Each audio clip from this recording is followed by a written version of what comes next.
Welcome to Determined to Succeed. I'm your host, Dawn, also known as Unique Connector. So I'm really intrigued to talk about this conversation today about introverts and PR and networking and how it can be so challenging sometimes for some people to get out there and to be heard and seen and just really make the impact that I know a lot of us are trying to do. So what's coming on your chest when you hear those words when I say that about introverts and PR? Yeah. Well, I think what comes up for me. Oh, hi everybody. I'm Alexson Calahan. Sorry. And that's okay. I run Small Adventures Communications. We're a public relations firm, and we help small business owners and nonprofit organizations tell memorable and actionable stories in the media.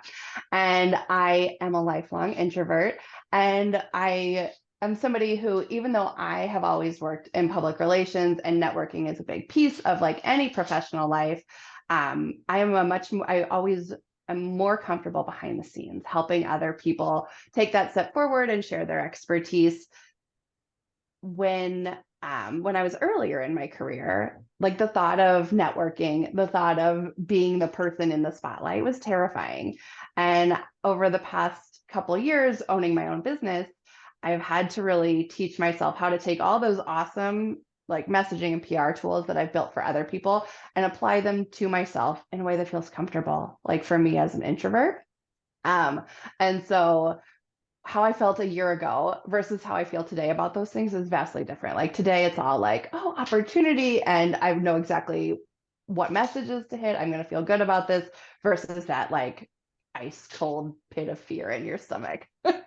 So it's amazing that that transformation can take place. Well, and it's so interesting too sometimes when it's like we're so good at doing these things, but then when it comes to like, oh gosh, now we got to do it for ourselves.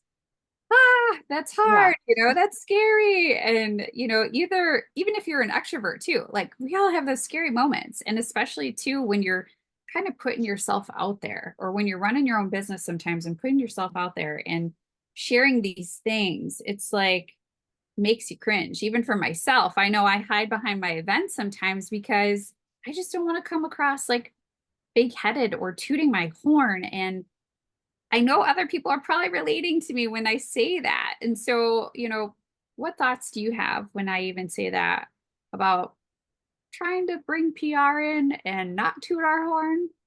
Yeah, I think it's really interesting. And I think sometimes, when we think about like what public relations is, a lot of times we think about it as like, it's total shameless self-promotion. It's getting out there, it's being on the cover of, magazines and like being the lead talking head on something. But that's really, those are tactics and you can choose them if you want, good for you, but like they're not for everybody. But really, at the end of the day, public relations is all about building those like mutually beneficial relationships with the people who can help you reach your goals.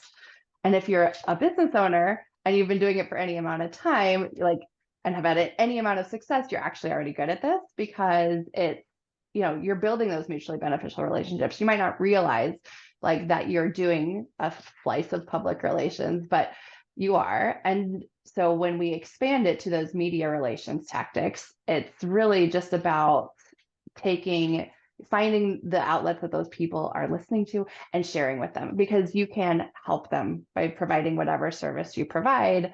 And so it's really not about tooting your own horn. It's about finding those people who need your assistance, right? And who can help you reach your own goals. So that's what I say to that. Mm.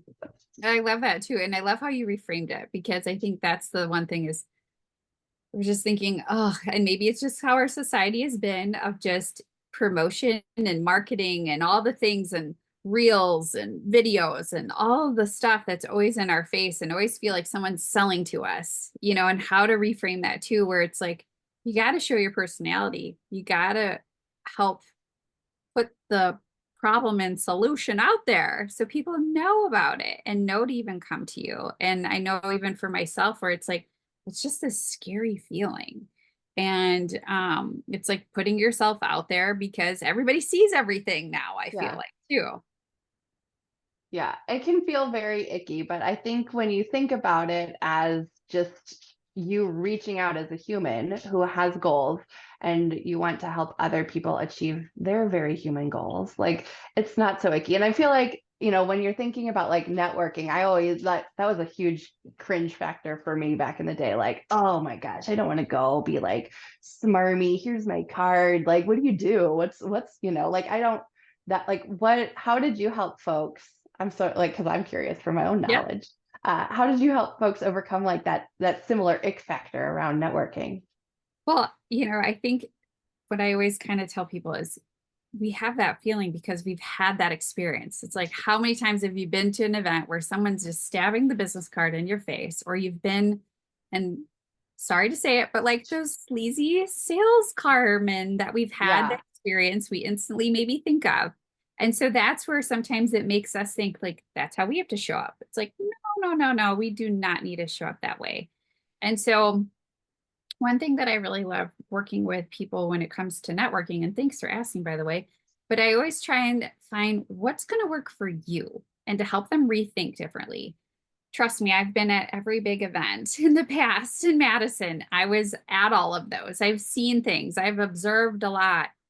You don't always have to go to those events. You don't always have to go to those big rooms. If that's going to make you cringe and feel uncomfortable and you're not even going to show up as yourself, don't go to those.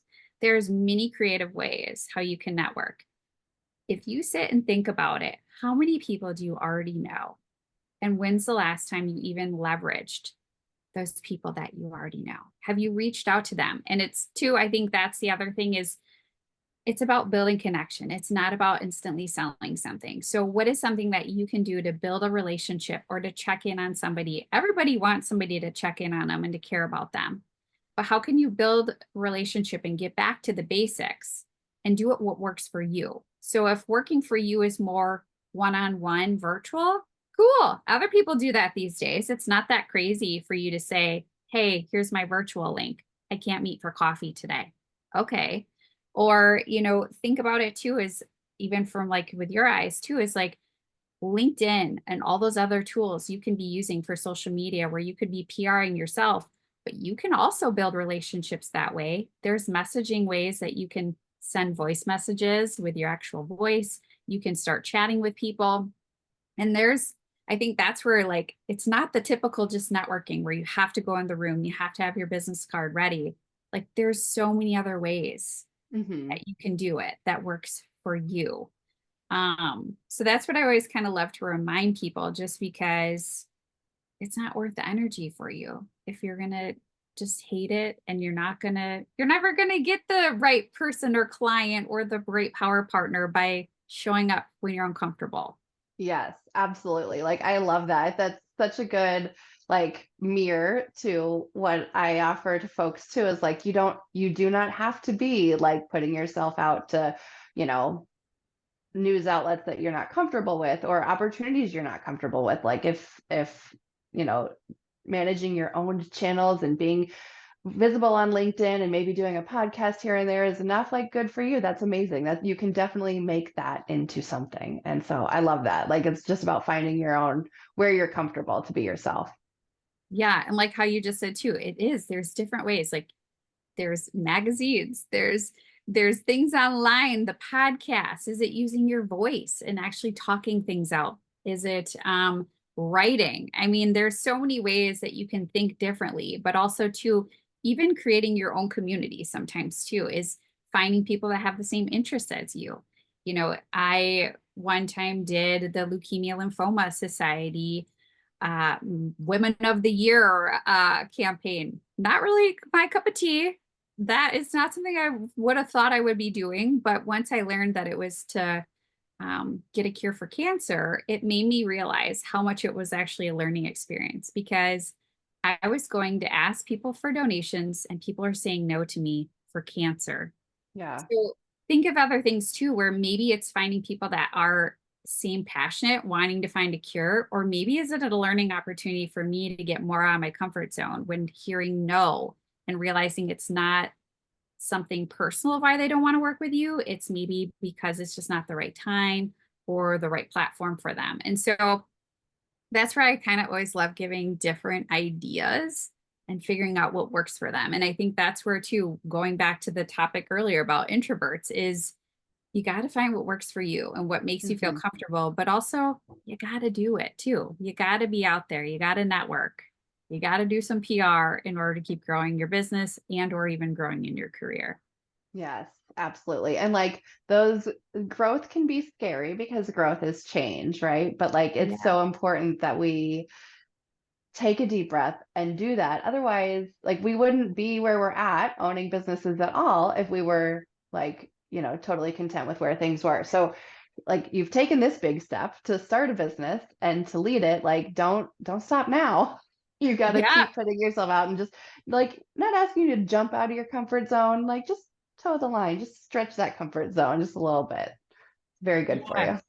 Well, and to celebrate those big things Yes. too. Even baby steps are really big things, celebrate it.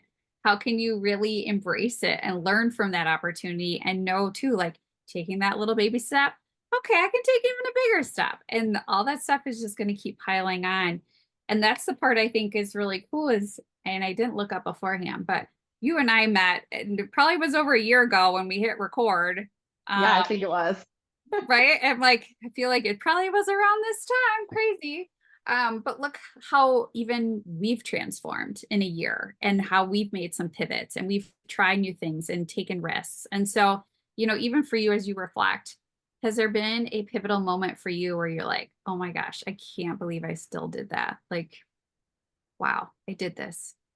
I don't know. I mean, there's a lot. Like I feel like every month, like I'm in a habit of like reflecting on the previous month in business and like what's changed. Have I made enough movement towards my goals? Like all these like nitty gritty things, and I just kind of think about it. And every month I'm amazed at myself because I'll be honest, like when I in the old days when I was an employee, I was very much like, oh, more work. Oh my gosh. Oh my gosh. Not a lot of motivation. And then now that everything is mine and it's all in my name and I can do whatever I want with it, the motivation is ridiculous. And so when like, it just doesn't, I barely recognize myself sometimes with like the progress I'm able to make month to month and the comfort zones I'm stretching. Yeah. It's pretty amazing, but I don't know that there's been like one pivotal moment where I'm like, dang, that was great. I mean, they're all great, right? Like I'm a big fan of celebrating anything worth celebrating. So Right. Well, and that's where I feel like sometimes we never really did that in corporate. How you said even too, you're getting more work and it's, almost like checking the box and here you go, here's more. yeah, Um, the reward for a job well done is just more work. yeah, more work. But I do love how you said though, you reflect each month because I think that's even for me. Like sometimes I'm like, why am I not doing some of these simple things that I know that could be really helpful for me and my confidence or my motivation? And so what was something that got you to start doing that monthly? I don't know. I just figured so I've been in a summer is my time to shine because I homeschool my kids during the year. So they're always home. I'm on the opposite of like every other working mom's schedule. So summer is when I get big blocks of time to think through like what am I doing? Like make my little uh dreams into reality, right? So knowing that I tried to organize my calendar and make sure that I was giving myself these breaks and pauses because when you are homeschooling your kids and you're bouncing from a lesson to a conference call back to a lesson to client work, it's a mess. And so I've done that for almost 3 years and I recognize it's time to like firm up this calendar. So Monday mornings we're planning the week. The last Wednesday of every month, like mom is checked out. I am not homeschooling you on a Wednesday afternoon, the last Wednesday of a month. I am reflecting on my spreadsheets and looking at my goals and taking some time to like celebrate it because it's it's needed, right? Like nobody else is gonna look at my spreadsheets and cheer me on. Yeah. So I've got to do that. Like I'm the boss and the employee, so it's just needed. Well, look at that. I actually too kind of forgot that you homeschooled. Yeah. I was like, look at all the stuff that you're doing, like Yeah. schooling kids and doing your own business and working with some big clients. I think that's the part too of like, we can do this. And I hope you're Yeah. celebrating all those things. And hopefully, even the listeners get some inspiration that even though you may have an introvert moment or you're an extrovert, like there's still ways of how you can pivot and change and find what works for you and works for your family, even too, and celebrating those things. And I love how you say too, Wednesday at the end of the month. That's great because Yeah. and I need to do that too. Thanks for the reminder, Yes, that's your permission slip. Go do it. Block off your Wednesdays. Well, I'm so proud of you, and look at how much even in a year that you've changed, evolved, pivoted, and keep going. And Yeah. just, I love it. What keeps pushing you to keep going ahead? What's one last nugget you guess even for the listeners? Gosh, I think kind of like what you were saying earlier, when you take that baby step beyond your comfort zone and you see results from it and you feel a change from it, that is enough of I don't know, a dopamine boost, maybe. Like, I don't know what it is, but it's enough of a boost to get you to take that next one. Like, bravery begets more bravery. And so when you are able to create whatever, magic potion you need to like make this all come together to feel brave enough to take that little baby step, then it's almost guaranteed that you're gonna, whatever you learn, whether you like fail and learn something that way or have a big success and learn that way, that gives you the juice to keep going. And I think that's really important. So if anybody is considering any kind of baby step, like, I'm here to say, just do it, because it's going to be good for you. It'll stretch your brain, it'll light you up, and that's the more people are lit up, the happier the whole place is. So, like, get into it. Yeah. Well, and I think that's the part too, is just a reminder is no journey looks the same. And Mhm. that little step might be a huge step for somebody else too. So remember that it's like you're creating your own path, and to be brave and courageous and live in it and enjoy it. So I appreciate you so much being on the show and coming back and shining bright. And I'm so glad that we've gotten to keep in touch too through this whole process. So Absolutely. Yeah. Always a pleasure.